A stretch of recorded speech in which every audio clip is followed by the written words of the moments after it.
आओ बच्चों, जीव विज्ञान तथा उनकी शाखाओं के बारे में देखें।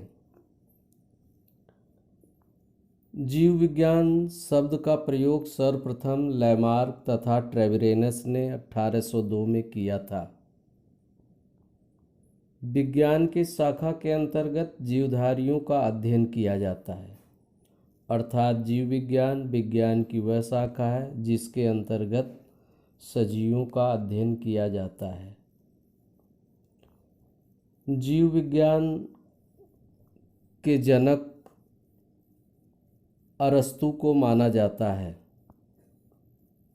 जीव विज्ञान को दो शाखाओं में पुनः डिवाइड किया गया है। नंबर 1 जंतु विज्ञान, जिसके अंतर्गत केवल जंतुओं का अध्ययन किया जाता है। इसके जनक का नाम भी अरस्तु है। दूसरी शाखा वनस्पति विज्ञान। वनस्पति विज्ञान के अंतर्गत केवल वनस्पतियों का अध्ययन किया जाता है। इसके जनक का नाम थियोफ्रस्टस है। जीवधारियों की अनेक शरीर रचनाओं तथा जीव क्रियाओं में अत्यधिक समानताओं के कारण जंतुओं तथा पादपों का अध्ययन एक ही स्थान पर करना अधिक सुविधाजनक तथा वास्तविक हो जाता है। ऐसा जीव विज्ञान वास्तव में सामान्य जीव विज्ञान होता है तथा इसको अनेक शाखाओं में विभक्त किया जा सकता है। आइए इसके प्रमुख शाखाओं का अध्ययन करें। नंबर 1 आकारिकी। आकारिकी के अंतर्गत जीवों की बाह्य संरचनाओं का अध्ययन किया जाता है। नंबर 2 शारीरिकी। इसमें जीवधारियों के आंतरिक अंगों का अथवा आंतरिक संरचनाओं का अध्ययन करते हैं। नंबर 3 उत्की। इसके अंतर्गत सूक्ष्मदर्शी की सहायता से ऊतकों का अध्ययन किया जाता है। ऊतक क्या है, इसको आप पिछली कक्षाओं में पढ़ चुके होंगे। नंबर 4 कोशिका विज्ञान। इसके अंतर्गत कोशिका तथा उसके अंदर पाई जाने वाली संरचनाओं का अध्ययन किया जाता है। 5वां शरीर क्रिया विज्ञान। इसमें जीवधारियों के विभिन्न अंगों के कार्यों का अध्ययन किया जाता है। 6ठा भ्रूणकी। इसके अंतर्गत भ्रूण की रचना, उत्पत्ति तथा परिवर्धन का अध्ययन किया जाता है। 7वां पारिस्थितिकी। इसके अंतर्गत जीवों तथा उसके वातावरण के पारस्परिक संबंधों का अध्ययन किया जाता है।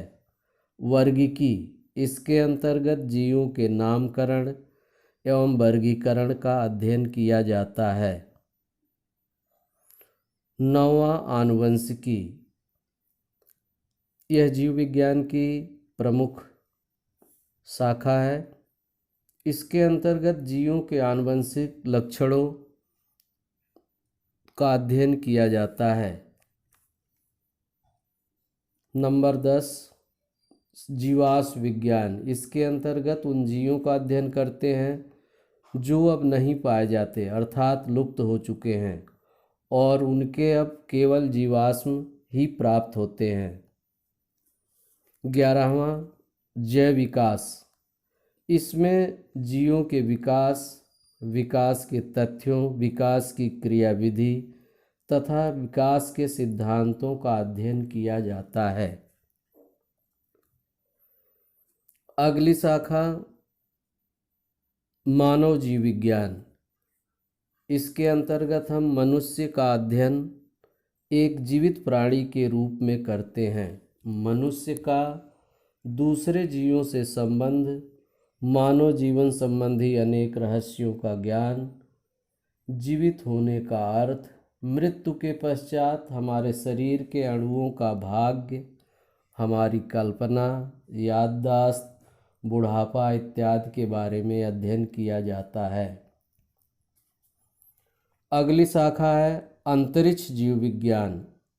इसके अंतर्गत अंतरिक्ष तथा उसमें उपस्थित ग्रहों इत्यादि के रहस्यों की खोज, इनमें जीवन की उपस्थिति, जीवन का स्वरूप इत्यादि का अध्ययन किया जाता है। अंतरिक्ष में कहाँ कहाँ और किस रूप में जीवन की संभावना है, इस शाखा के द्वारा पता लगाया जाता है।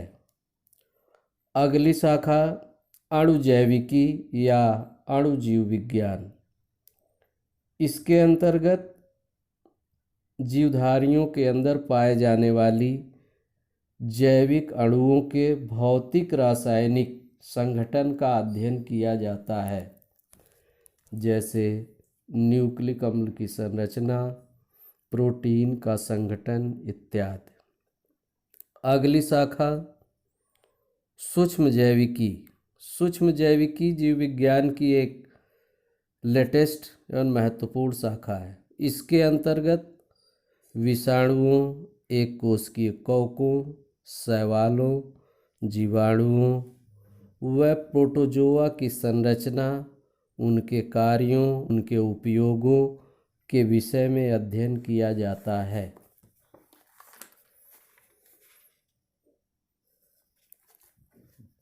अगली शाखा आनुवंशिक इंजीनियरिंग तथा जैव प्रौद्योगिकी विज्ञान। आनुवंशिक इंजीनियरिंग को जेनेटिक इंजीनियरिंग कहा जाता है। यह जीव विज्ञान की सबसे लेटेस्ट ब्रांच है और यह ब्रांच जीवधारियों के लिए अन्य उपयोगी वर्तमान में सिद्ध हो रहा है। आइए इसे परिभाषित करें। आनुवंशिक इंजीनियरिंग डीएनए व आरएनए के रहस्यों व इसके निर्माण का पता चलने के बाद अब आनुवंशिक इंजीनियरिंग तथा जैव शिल्प विज्ञान जैसी शाखाओं की नींव डाली गई है। इसके अंतर्गत जीवों में आनुवंशिक पदार्थों में परिवर्तन अथवा नवीन संयोजन के द्वारा इच्छानुसार परिवर्तनों की आशा की जाती है। इस तरह से जो महत्वपूर्ण शाखाएं हैं उसका हमने अध्ययन कर लिया है। आइए अब 21वीं शताब्दी में जीव विज्ञान को देखें, यानी 21वीं शताब्दी में जीव विज्ञान का विकास कैसे हुआ। 17वीं शताब्दी के अनुसार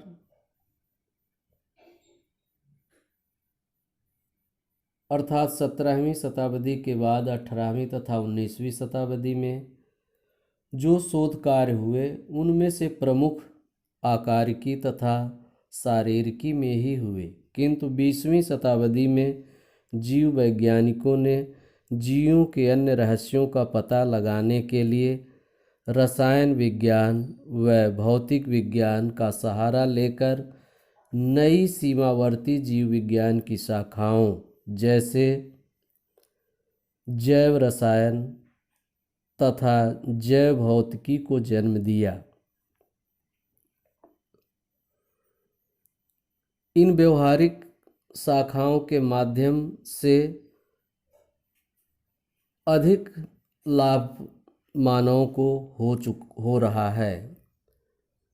जीव रसायन तथा जीव भौतिकी के अंतर्गत electron microscopy, ultra centrifugation, spectrophotometry की तकनीक द्वारा जीवित कोशिकाओं की जटिल कारीगरी की बारीकी जान ली गई है और यह सिद्ध किया जा चुका है कि एक कोशिका केवल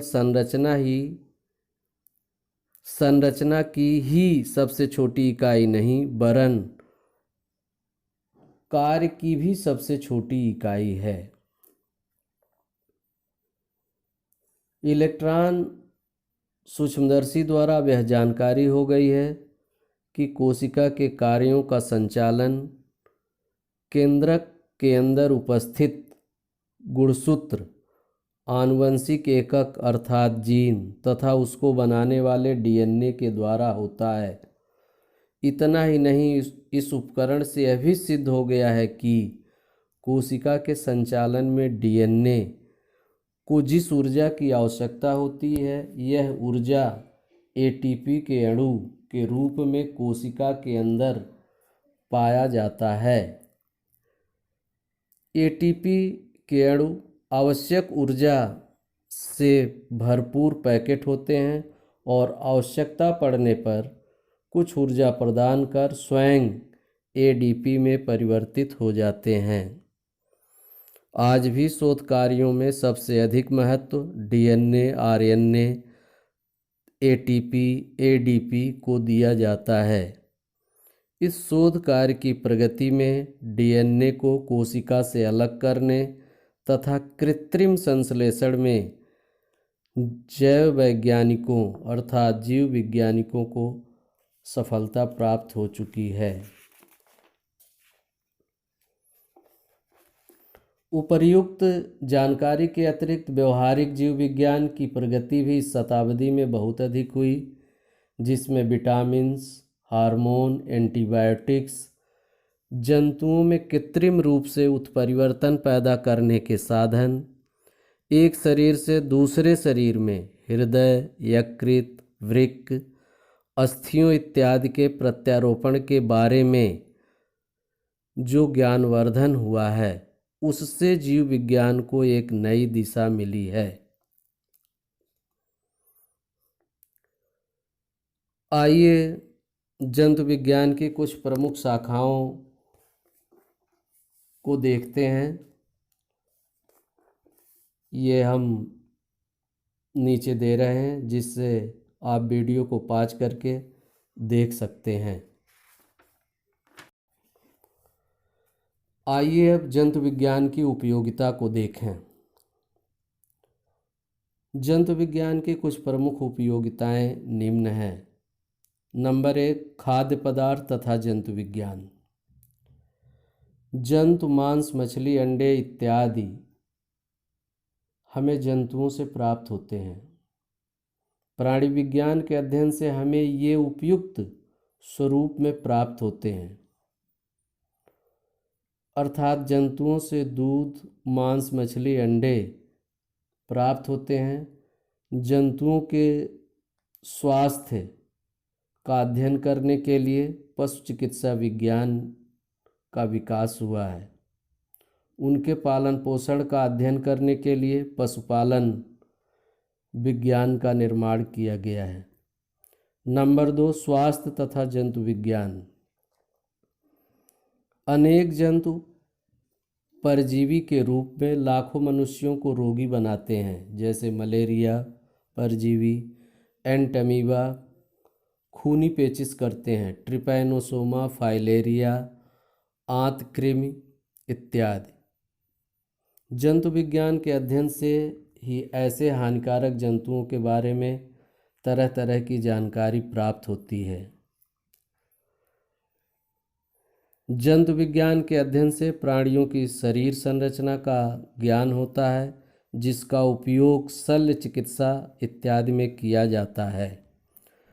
नंबर 3, कृषि तथा जंतु विज्ञान। जंतु विज्ञान से हमें कृषि के लिए लाभदायक एवं हानिकारक कीटों तथा अन्य जंतुओं का ज्ञान होता है। इन जंतुओं के निवास, स्वभाव, जीवन इतिहास की जानकारी प्राणी विज्ञान के अध्ययन से ही होता है, जिसके आधार पर हानिकारक कीटों, उनके अंडों तथा डिंभकों को नष्ट किया जा सकता है। जंतु विज्ञान के अध्ययन से कृषक अपने लाभकारी जंतुओं को भी जान सकते हैं, जैसे केंचुए जो भूमि की उर्वरा शक्ति बढ़ाते हैं, मेढक जैसे हानिकारक कीटों को खाते हैं, पक्षी भी हानिकारक कीटों को खाकर फलों व फसलों की रक्षा करते हैं। परागण में कीटों का महत्व भी जंतु विज्ञान की महत्ता को दर्शाता है। चौथा, उद्योग तथा जंतु विज्ञान। जंतु विज्ञान का अध्ययन काफ़ी उद्योगों में बहुत सहायता करता है, जैसे डेयरी उद्योग, चमड़ा उद्योग, लाख उद्योग। जापान इत्यादि देशों का मोती उद्योग सीपों के ज्ञान से ही बढ़ा है। स्पंज तथा कोरल उद्योग जंतु को अध्ययन से बहुत विकसित हुआ है।